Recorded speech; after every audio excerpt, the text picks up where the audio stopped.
Grab a cup of coffee and start your Sunday with Change Your Attitude, Change Your Life. Change Your Attitude, Change Your Life features stories to inspire, motivate, and empower you. Live your best life now. Listen, learn, think, and decide. Change Your Attitude, Change Your Life. Every Sunday morning at 9 on the Talk of New York, AM 970, The Apple. Visit cyacyl.com.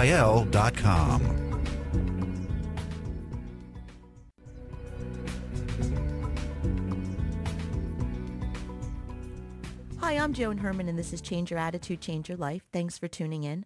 Our guests today are Yvonne Partyka and Joanne Klinger, co-authors of the book Surviving Shattered Dreams, A Story of Hope After Despair. Yvonne and Joanne became friends after their marriages were destroyed by infidelity and abuse. They shared with one another what they went through and were concerned that many families are ripped apart by adultery, abuse, and abandonment, and they decided to join forces and co-author this book. Yvonne and Joanne, I have to tell you, I read your book, and the tragedy that you both endured is terrible by itself, but the part that I left out in the introduction is that you were both married to pastors.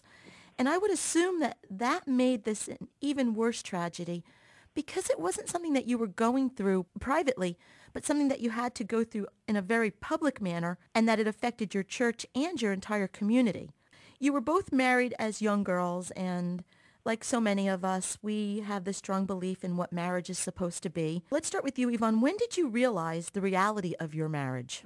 Well, actually, I had what people would consider a good marriage. We did things together, and when our children were born, we had good family time and that kind of thing. So when I started realizing that we had a problem was when I began to suspect that women that were coming to my husband for counseling were vulnerable women, and he was using that vulnerability for his own benefit and somehow delusionally believed that he was helping these people. And I started to realize that we were in a major problem for infidelity and affairs. And then we rebuilt our marriage, relocating, not telling the church, and again later had another ministry, and this same scenario recreated itself some 8 years later. So the infidelity was the major issue, and I realized there was a problem. When he decided to leave me for another woman, that broke the strings, and then I found out lots more that was happening. So I was kind of in a world of, could this be, is it really, so I wasn't in the same scenario as Joanne, which she will be able to share with you. Joanne, if you could pick up there, give us a little bit of background about what you experienced in your marriage. I discovered that I was married to a man who had a violent temper and used that temper to control me. Shortly after we were married, the honeymoon was over with very fast.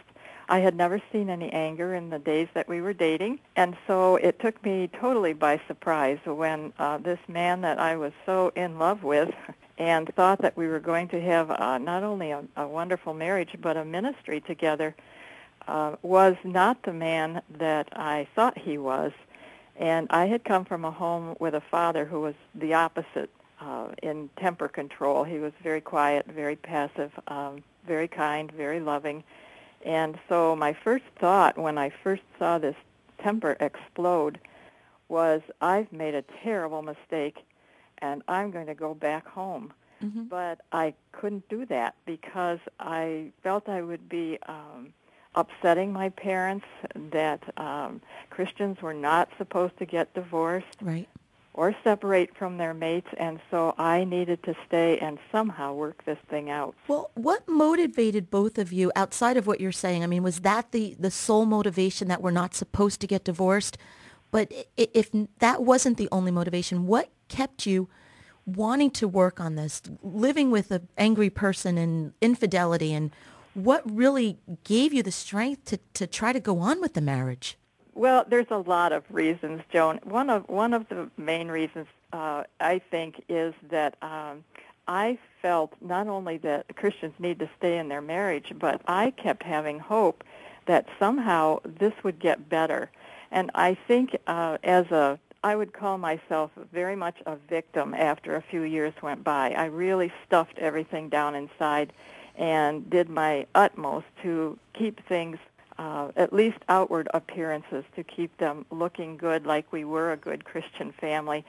And so I kept hoping that maybe things would change. Maybe tomorrow would be different. I know many times after a blow-up of verbal abuse where he would just, the tirade would just go on and on and on and on, and I would just shut down inside and think, well, maybe that's the last time this will happen, and maybe my other thought was, if I do everything right, then this marriage will work, because I just need to not upset him. Well, and one of the things that struck me in the book, and something that you both said, and as women, this is something that I think we don't rely enough on, but you were both very intuitive. You both knew something was wrong, but you were so in love with your husbands that you wanted to believe their, what they told you. You believed their lies, and that enabled it to go on longer and longer. Yvonne, when you tried to save your marriage, was your husband receptive to your attempts? He left me. The first one we relocated, and we took a year and a half, the first affair. We took a year and a half to rebuild that relationship, and in all honesty, his integrity said he couldn't be in ministry when he didn't have this worked out. Mm-hmm. So when he was ready to go back in ministry, we didn't tell people that we'd been through this, and I in retrospect, that should have been an area of honesty. Right. So when we were back in ministry, eventually, he told me he was leaving for another woman. I suspected affairs. He was lying to me, but he told me he was leaving. And at that point, I said, you can't do that. And I realized, yes, he can. I can't stop him. And there was something about the peace of God that just took over and said, you can't control this thing. And they say when you go through the stages of grief that the first stage is anger. And before we get into the fears and what you went through, were both of you angry? Who were you angry at? Were you angry at your husbands? Were you angry at God? Were you just angry at the world in general? What were your feelings at that first time when you realized your marriages were over? Okay, yes, I was angry at all of the above. I mean, I was just angry, period. I had been teaching Bible classes in the church that my husband was a pastor, been very busy in church ministry, and when this happened and the marriage fell apart, I felt like I was not only angry at my husband and looking at all that we had lost, but I was angry at God because I had given my life to him to serve him. And the thoughts that kept going through my mind were, how can you do this to me? Mm-hmm. I mean, I've been a good Christian. All my life I became a Christian when I was 8 years old, and all I wanted to do was serve God. And so I felt very betrayed and abandoned by God. I will admit that first thing I did, it's almost like a child throwing a temper tantrum. I could just hear myself saying to God, I'll show you, and I threw out all my Bible study notes and anything that reminded me of God, and if someone sent me a card of sympathy or consolation and it had a Bible verse in it, it went right in the basket. I'm sure God was laughing at me a little bit. He had to be. But it was very real to me. I felt very abandoned, and I was very angry. Well, Joanne, I want to follow up with what you were saying. When people sent you cards and quotations, you threw them out, but there was one that did reach out to you. That was when someone sent these words to you. Because of the Lord's great love, we are not consumed, for his compassions never fail. They are new every morning. Great is your faithfulness. Why did these words touch your heart in the way that they did? The only explanation I can give is that God opened my heart to those words, and it was as if he was speaking to me. And I also think it was the thing I longed for. What I wanted to know was, I can beat my fist on your chest, God, but you won't move. You just keep your arms around me. That's what those verses said to me. Yvonne, how about you? How were you feeling at that time? When I think about my anger, I don't recall being as angry at God as I was angry at Ted. I wanted his plane to crash. Mm-hmm. I didn't think about the 400 other people on the plane. Right. I wanted revenge, and I wanted him to feel really bad. My relationship with God actually got closer because he was the only one I had to cling to. When I became angry at God was when my girls shared, after he left, my girls shared that sexual abuse, something had occurred between their father and them, and I was angry, angry, angry because God watched all that. How could he not have seen that? How could he have not protected them? And that was a different kind of anger than I had toward my spouse. How were you both able to turn those feelings of anger, like you're verbalizing now, Yvonne, and turn that around to having God be your greatest strength that got you through it. How did you survive this? It wasn't easy. It's a process of just letting God teach you and leaning on Him, and sometimes and being honest with Him and telling Him when you're angry. He can take it. So it was a long process. It took quite a while to start getting past some of those feelings and saying, life is going to go on, and how am I going to face this? Am I going to get bitter over it, or am I going to get better? What am I going to let God do in my life? I think one of the things I experienced, too, was even though I had temporarily set God aside and was angry with Him, He began to reach out to me through people. And there is, that's an important phase in this whole situation, is the importance of us as part of the family of God reaching out to those who are hurting. And people began to do that for me. Someone helped me financially to secure an apartment for myself when I finally left for the last time. The church even called me and said, we want to pay your bills for 3 months so you can get on your feet financially. To me, I began to see that these things were coming indirectly through people, but directly through God, and that He was reaching out to me. And so my heart began to soften at that point as I realized that actually I couldn't set God aside. He was the focal point of my life, and He was beginning to show me that in spite of what I was saying to Him, He still loved me, and He still would provide for me. And He did in so many amazing ways that I could not hang on to those feelings of anger toward Him. Well, and we're talking about marriage, but the wisdom that you're sharing really can be applied to any type of a relationship that's ending for someone. Any close relationship that ends in betrayal or deception or infidelity or just anything that leads to that break can shatter someone's dreams and can break that person's heart. And when you're going through this, a natural feeling that people have is this fear of the unknown.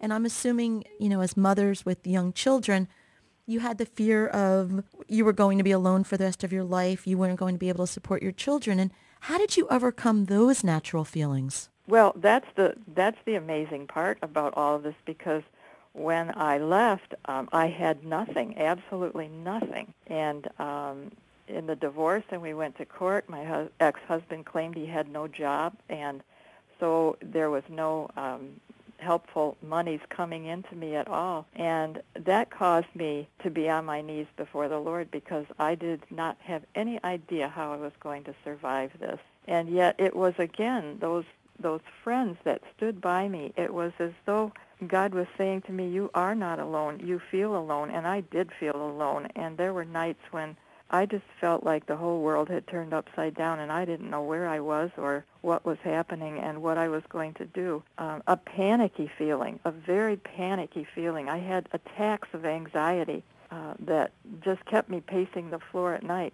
But gradually, those things began to work themselves out. I didn't end up on the street. God did provide for me. I did secure an income. I was able to provide for my children. And I just saw God slowly begin to work out in my life the answers to the daily needs. How about you, Yvonne? What were you going through at that time? Well, one of the things that Joanne mentioned, that she had friends, I had family. I moved clear across the country by myself and the girls, and I had people helping me do that move. And I went to my family and actually stayed there and looked for work. And when I was looking for work, I was able to leave my girls with my sister, and that helped a lot. God did find me a job, and that was a miraculous thing in and of itself, with connections that I'd had from the place I used to live, which is a whole other story. But so I started to work, found an apartment. We survived. The girls both found jobs, and we pooled our monies, and we didn't spend anything. And so we made it through that time just by sheer determination. And, of course, God helping us. We found a good church, and those people were there for us, especially emotionally. So it was just a gradual process of helping, and then my family was there as I needed them. Well, I guess it does lead back to the old saying that, if He leads you to it, He will lead you through it, and you're both living testament of that. Ladies, we're going to take a short break for our sponsor. Stay with us. Change Your Attitude, Change Your Life now has a monthly free digital magazine that can be mailed to your inbox or read online at cyacyl.com. Each month, nationally recognized leaders in their fields, such as Joel Osteen, Shaun T., Tanya Brown, Ed and Deb Shapiro, Food Network's Robert Irvine, plus many others, provide the tools that you need to inspire and motivate you. We believe in a holistic approach to life, incorporating mind, body, and spirit. As philosopher Francis Bacon said, knowledge is power. Take the wisdom provided in the publication and apply it to your everyday life. Visit cyacyl.com for more information or to begin your free subscription. That's cyacyl.com. Welcome back to Change Your Attitude, Change Your Life. I'm Joan Herman, and our guests today are Yvonne Partyka and Joanne Klinger, co-authors of the book Surviving Shattered Dreams, A Story of Hope After Despair. What I'd like to ask you a little bit about is, what was the impact of divorce like on your children? Yvonne, let's start with you this time. They were devastated. What I did is, and it was hard for them not to respond unfavorably toward me, although they tried hard. I pulled them out of their youth group. They lost their father, they lost their pastor, they lost their youth group, they lost their home. We asked to stay in the parsonage another month until we could relocate. I pulled them out of what they had known, their home that they'd known for 6 years, which was their growing up years, and I moved them clear across the country. And it was like, why are we doing this? And I said, we have no choices. But it was really hard on them, even the break from all of those things, not just the devastation that had happened because of the divorce. Mm-hmm. It was hard for them. I remember my daughter saying one time, I don't want to go into that store. People will think I don't have a dad. Right. Well, of course, anybody can walk into a store, but nobody thinks that. But we take on the sense of we're a walking book and everybody can see that we're a broken family. So, and the implications of the sexual abuse was, for my teenage daughters, was really tough on both of them. So we had all of these things in a big package. Hard to know which one affected them the most, but it was not a good transition. How are they doing now? Both of them are serving the Lord. Mm-hmm. I did remarry, and it took a little adjustment, but they respect their stepfather and love him dearly. So, and they both have families, husbands, and are doing good. Do either of you think that there was something you could have done differently that would have had a different outcome? You're laughing. Why are you laughing at that? Because whenever you have a tragedy, or you do the scenario of what could I have done differently. Right. In fact, Joanne did a little bit more of, if I'm just a better person, or I could just that stuff. But right. You always second guess what you could have done or what you should have done earlier, or should I have left my marriage 8 years earlier? Maybe. It certainly would have prevented a lot of other things from happening. But there was nothing that you could have done to have changed your husband's actions. No, you can't change the person. You can only change yourself. And that's probably the biggest mistake so many women make, that they think they can change the other person. Yes, I think so. And you can't do that. And I think that was the thing, that when I look back and think about the decisions that I made, I don't really see that I could have done it any differently, because I separated 3 times and went back thinking, surely if we get counseling, we can work this out. I really want to keep our family together. I want to have a good marriage, but it takes 2 people to do that, and I was the one who was creating the problems. I think that was a very difficult thing, too, because I initiated a separation. I initiated a divorce, and so everything was my fault. Mm-hmm. But I still had to persist in that direction, because I knew that I had tried to work it out together, and it just didn't work. He just refused to do it. So. Well, and they say that everything we go through makes us stronger, and that there's a lesson in it for it. Joanne, what do you feel your lesson was throughout this entire ordeal? Well, one of the great things about this whole ordeal is that I look back and think I, as an individual, as a person, could never have survived the things I've gone through. So I see it as a wonderful lesson or picture of God's faithfulness to me. It was God who carried me through all of these things, who gave me his strength. So what it has done in the long run is I have a relationship with God that I do not believe I would have had any other way. And when I come across those verses in the Bible that say it's through trials that we learn, that we mature, that we grow, and I believe that with my whole heart. And there are how can I say this? I wouldn't trade the trials for anything in the world because they have brought me closer to the Lord. I have a relationship with him that is pure joy today. And the great thing is he has restored ministry to me so that I can encourage other women and lead them down the path that they're going with my arm around their shoulder and say, yes, I've been there, and God is faithful, and he will not let you down. So that, to me, is the joy of what has come through these things. Yvonne, to a woman who might be listening right now, who is sitting at home in an abusive marriage, perhaps there's infidelity or sexual abuse or whatever it may be, what would your advice be to that woman right now to give her the courage that she needs? Well, a couple of things come to mind. There's a verse in the Scripture that says, God has not given us the spirit of fear, but of power and of love and of sound mind. So, and even when we feel abandoned, that's really a fearful feeling, and God gives us more than that. And the other thing I'm thinking about is that I discovered, and every woman can discover this, that God is more concerned with who we are in Christ, than what we do. And he wants a relationship. And he wants, so whatever's falling apart around you, he wants that relationship with you where he will you can just climb in his lap and he can put his arms around you and say, I'm here. That's a huge reassurance for any woman who's going through any traumatic situation. Okay, so Joanne, the woman has a relationship with God. She knows that God is guiding her. And now on a little bit more of a practical note, what does that woman need to do to get her life together to move forward? Well, I think counsel is very important because in a situation like this, our emotions are all over the place. We can't think clearly many times. We're frightened. It paralyzes our thinking. And so what I found the best thing to do was to find a good counselor and that you get that perspective that you haven't been able to get a hold of. And so the counseling is an important area. Friends are also important. A friend you can confide in who can help you see things clearly. Not a friend necessarily who just feels sorry for you and fuels your pity feelings for yourself already, but someone who can stand strong beside you and say, you know, it's hard for you to look at things clearly right now, but here's what I see. And depend on those other people. Because that's a dependence on God. He uses other Christians to help us through these things. So those two things are vital, I think. Good counseling and good friends.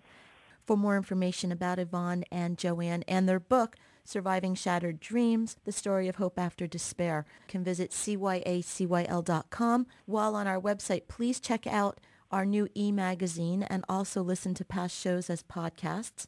You can also follow the show on Facebook and Twitter. Again, to get more information about Yvonne and Joanne, visit cyacyl.com. Ladies, it has been a pleasure having you here. Your story has been very inspiring. I know there are so many people going through the despair of believing their life was going to take a particular path, and for whatever reason, it just didn't turn out that way. And as you say, they are now surviving shattered dreams. So thank you very much for being here. I do appreciate it. Thank you. Thank you, Joan. This is Joan Herman, and this is Change Your Attitude, Change Your Life. Thanks for tuning in.